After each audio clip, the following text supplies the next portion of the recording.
Hello friends, welcome to channel में आपका स्वागत है। फिर से हम वीडियो के साथ आज के अपडेट वीडियो के साथ आज के आज की जो वीडियो होगी बहुत इंटरेस्टिंग और शानदार अपडेट के बारे में जो जानकारी हो वो आप सभी को मैं यहाँ पर देने वाला हूँ। आज जो इस वीडियो के अंदर हम बात करने वाले हैं वो करने वाले हैं हमारी जो आरआरबी की वैकेंसी है उसके बारे में डिस्कस करेंगे, यानी कि आपकी रेलवे स्टाफ नर्स की जो वैकेंसी है उसके बारे में हम यहाँ पर चर्चा करने वाले हैं कि आपकी वैकेंसी की जो एप्लीकेशन फॉर्म है वो कब तक भरे जाएंगे। तो इन सभी चीज़ों के बारे में यहाँ पर डिस्कस करेंगे। काफ़ी सारे मेरे प्यारे साथी कमेंट कर रहे थे सर आरआरबी की वैकेंसी कब तक आएंगी। आप सभी को पता है सभी वैकेंसियाँ आ चुकी हैं, ईएसआईसी की वैकेंसी आ चुकी है, इसके अलावा सभी वैकेंसी आ चुके हैं। एक सिंगल जो वैकेंसी बची हुई है वो बची हुई है आरआरबी की, ठीक है। तो उसके बारे में भी हम यहाँ पर जान लेते हैं, कुछ क्वालिफिकेशन वगैरह सारी चीज़ों के बारे में यहाँ पर डिस्कस करेंगे। और सबसे इंपॉर्टेंट कि वैकेंसी के एप्लीकेशन फॉर्म कब तक भरे जाएंगे इस चीज़ के बारे में भी हम यहाँ पर चर्चा करने वाले हैं। यहाँ पर देख लीजिए, आपको डिपार्टमेंट नेम की अगर मैं डिस्कस करूँ तो डिपार्टमेंट नेम आपका रहने वाला है रेलवे रिक्रूटमेंट बोर्ड, यानी कि आरआरबी की तरफ से आपकी जो भर्ती है वो आपकी निकाली जाएगी। पोस्ट नेम अगर मैं डिस्कस करूँ तो स्टाफ नर्स या नर्सिंग ऑफिसर आपके यहाँ पर जो भर्ती का नेम है वो आपका रहने वाला है। उसके बाद में पोस्ट के बारे में हम यहाँ पर थोड़ी सी डिस्कस कर लेते हैं, क्योंकि पोस्ट बड़ी इंपॉर्टेंट होता है।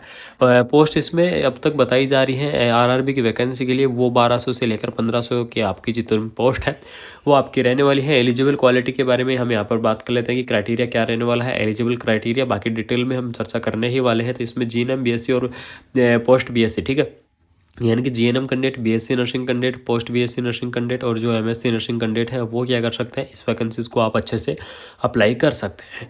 उसके बाद में नेक्स्ट यहाँ पर देख लीजिए, इंपॉर्टेंट चीज़ है एज लिमिट के बारे में यहाँ पर डिस्कस कर लेते हैं। तो एज लिमिट इसकी 18 से लेकर आपकी 30 ईयर रहने वाली है, ठीक है, यानी कि 18 ईयर इसकी मिनिमम एज लिमिट रहेगी और मैक्सिमम एज लिमिट आपकी जो 30 ईयर है वो आपको यहाँ पर देखने को मिल जाएगी, ठीक है। लेकिन जो आरआरबी का जो आपका सिलेक्शन प्रोसेस होता है वो सिलेक्शन प्रोसेस आपके लिए सबसे बड़ा और इम्पोर्टेंट रोल निभाने वाला है, क्योंकि आपकी जो सिलेक्शन प्रोसेस रहेगी आरआरबी की वो आपका रिटन एग्जाम के माध्यम से ही होगी। यानी कि मात्र आपका ओनली एक ही आपका रहेगा कि आपको आरटी यानी कि रिक्रूटमेंट टेस्ट के आधार पर आपका जो एग्ज़ाम है वो एग्ज़ाम के द्वारा ही आपकी रेलवे की भर्ती है वो क्लियर किया जाएगी। कोई भी डायरेक्ट भर्ती या कोई भी इंटरव्यू के आधार पर या कोई भी अदर भर्ती नहीं होने वाली है। सिर्फ आपकी एग्ज़ाम बेस यहाँ पर जो भर्ती है वो करवाई जाएगी। एप्लीकेशन मोड के बारे में अगर मैं डिस्कस करूँ तो एप्लीकेशन मोड देख लीजिएगा, इसका जो ऑनलाइन मोड है वो आपका रहने वाला है, यानी कि एप्लीकेशन फॉर्म इसकी ऑफिशियल वेबसाइट से भरने वाले हैं। इसके अलावा किसी भी अदर वेबसाइट से एप्लीकेशन फॉर्म नहीं भरेंगे, सिर्फ और सिर्फ ऑफिशियल जो वेबसाइट है उससे ही आप अपना जो एप्लीकेशन फॉर्म है उसको अप्लाई करें। जॉब लोकेशन की अगर मैं डिस्कस करूँ तो ऑल ओवर इंडिया, ठीक है, यानी कि ऑल ओवर इंडिया के अंदर कहीं पर भी आप अपना जो एप्लीकेशन फॉर्म है उसको अप्लाई कर सकते हैं, यानी कि आपकी जो जॉब लोकेशन है वो आपकी ऑल ओवर इंडिया रहने वाली है, ठीक है। सिलेक्शन प्रोसेस के बारे में मैंने डिस्कस कर ही दिया था कि रिटन एग्जाम के माध्यम से आपका सिलेक्शन प्रोसेस होने वाला है, यानी कि सिर्फ और सिर्फ रिटन एग्जाम ही होगा, बाकी अन्य मोड कोई नहीं होने वाला है। बात करें ऑफिशियल वेबसाइट के बारे में यहाँ पर डिस्कस कर लेते हैं। तो इसकी ऑफिशियल वेबसाइट देख लीजिएगा, indianrailway.gov.in क्या है, इसकी ऑफिशियल वेबसाइट है। और इसी ऑफिशियल वेबसाइट से जो एप्लीकेशन फॉर्म है वो आपके अप्लाई होंगे, ठीक है, यानी कि सिर्फ इसी ऑफिशियल वेबसाइट से जो एप्लीकेशन फॉर्म है वो आपके अप्लाई किए जाएंगे। अगर आप अदर किसी ऑफिशियल वेबसाइट से एप्लीकेशन फॉर्म को अप्लाई करते हैं तो वो आपका एप्लीकेशन फॉर्म मान्य नहीं होगा। तो इसलिए मेरे सभी प्यारे साथियों से ये निवेदन रहेगा कि सिर्फ आप इसकी जो ऑफिशियल जो वेबसाइट है वहीं से आप एप्लीकेशन फॉर्म को अप्लाई करें, ठीक है। यहाँ पर देख लीजिए, पोस्ट की डिटेल दी गई है 1200 से 1500। मैंने आपको पोस्ट यहाँ पर बताई थी कि 1200 से 1500 आपकी परमानेंट पोस्ट रहने वाली है। जीएनएम कैंडिडेट यहाँ पर अप्लाई कर सकते हैं, लेकिन यहाँ पर आपके पास जो एक्सपीरियंस है वो मांगा जा सकता है, ठीक है, यानी कि जीएनएम कैंडिडेट है उनको यहाँ पर एक्सपीरियंस है वो मांगा जा सकता है। बाकी जो बीएससी नर्सिंग कैंडिडेट है, पोस्ट बीएससी नर्सिंग कैंडिडेट है और जो एमएससी नर्सिंग कैंडिडेट है, ये कैंडिडेट क्या कर सकते हैं, इस वैकेंसीज को आप अप्लाई कर सकते हैं, ठीक है। उसके बाद में मैं आपको बता दूं कि आरआरबी के अंदर आपकी जो एज रिलैक्सेशन है वो आपकी किस प्रकार से रहने वाली है। एज लिमिट के बारे में भी हम यहाँ पर डिस्कस करेंगे। तो एज लिमिट देख लीजिए कि 18 से लेकर 30 ईयर इसकी जो एज लिमिट है वो आपको देखने को मिल जाएगी, यानी कि मिनिमम एज लिमिट आपकी 18 ईयर रहने वाली है और जो मैक्सिमम एज लिमिट रहेगी वो आपकी यहाँ पर 30 ईयर देखने को मिल जाएगी, ठीक है। इसके बाद नेक्स्ट हम एज रिलैक्सेशन के बारे में यहाँ पर थोड़ी सी चर्चा कर लेते हैं कि अलग अलग कैटेगरी के अंदर जो एज रिलैक्सेशन है वो आपका कितना मिलने वाला है।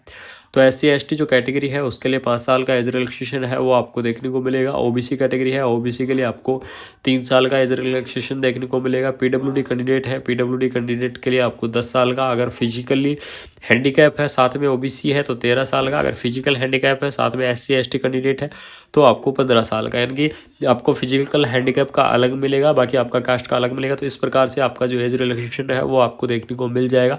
अलग अलग कैटेगरी के अंदर आपका जो एज रिलैक्सेशन है वो आपका रहने वाला है, ठीक है। तो ये एज रिलैक्सेशन आपके लिए सबसे बड़ा और इम्पोर्टेंट रोल यहाँ पर निभाएगा। बात करें यहाँ पर सैलरी के बारे में, यहाँ पर थोड़ा सा डिस्कस कर लेते हैं कि स्टाफ नर्स जो रेलवे स्टाफ नर्स की सैलरी है वो कितनी रहती है। तो यहाँ पर देख लीजिएगा 44,500 से लेकर और आपकी 44,900 रुपये यहाँ पर बेसिक रहता है। प्लस इसके अंदर आपको क्या क्या चीज़ें जुड़ती हैं वो देख लीजिएगा। इसके अंदर आपको जुड़ते हैं टीए, उसके बाद में डीए, उसके बाद में एचआर, उसके बाद में जितने भी अनाउंस है ये सारी चीज़ें जुड़कर इसकी जो सैलरी आपकी पहुंचती है वो पहुंचती है 80,000 के आसपास। ठीक है, यानी कि 80,000 के आसपास आपकी जो रेलवे की सैलरी है वो आपकी रहने वाली है। बहुत ही अच्छी खासी आपकी यहाँ पर जो सैलरी है वो देखने को मिल जाएगी। उसके बाद में नेक्स्ट हम बात करते हैं कि हाउ टू अप्लाई, यानी कि किस प्रकार से आप एप्लीकेशन फॉर्म को अप्लाई कर सकते हैं। तो एप्लीकेशन फॉर्म को अप्लाई करने के लिए आपको ऑफिशियल वेबसाइट विजिट करनी पड़ेगी। यहाँ पर देख लीजिएगा how to apply the RRB staff nurse 2024 application form, यानी कि 2024 का स्टाफ नर्स का एप्लीकेशन फॉर्म है वो आप किस प्रकार से अप्लाई करेंगे। तो यहाँ पर देख लीजिएगा फर्स्टली आपको क्या करना पड़ेगा, इसकी ऑफिशियल वेबसाइट है, उस ऑफिशियल वेबसाइट को आपको विजिट करना पड़ेगा। और ऑफिशियल वेबसाइट indianrailway.gov.in क्या है, इसकी ये आपकी ऑफिशियल वेबसाइट है, यानी कि आपको इसी ऑफिशियल वेबसाइट से एप्लीकेशन फॉर्म आपको देखने को मिलेगा।